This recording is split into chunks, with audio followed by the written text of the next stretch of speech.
যুক্তরাষ্ট্রের ক্যালিফোর্নিয়ার লস অ্যাঞ্জেলেসের অভিবাসন বিরোধী বিক্ষোভ ক্রমেই সহিংস হয়ে উঠেছে।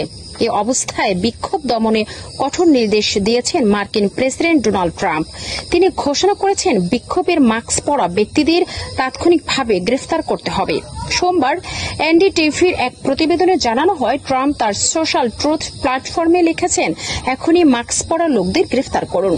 তিনি মাস্ককে সহিংসতা আড়াল করার উপায় হিসেবে দেখছেন।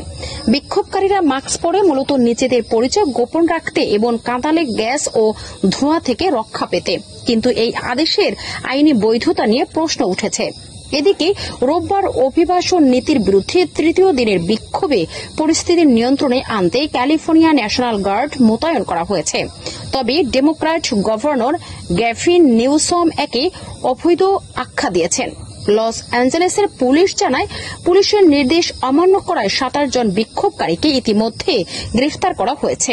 মার্কিন ভাইস প্রেসিডেন্ট জেডি ভ্যান্স আরও সেনা পাঠানোর ইঙ্গিত দিয়েছে। ট্রাম্প প্রশাসনের কঠোর অভিবাসন পদক্ষেপের অংশ হিসেবে সম্প্রতি 118 জন অভিবাসীকে গ্রেফতার করা হয়েছে, যার প্রতিবাদে এই বিক্ষোভ শুরু হয়।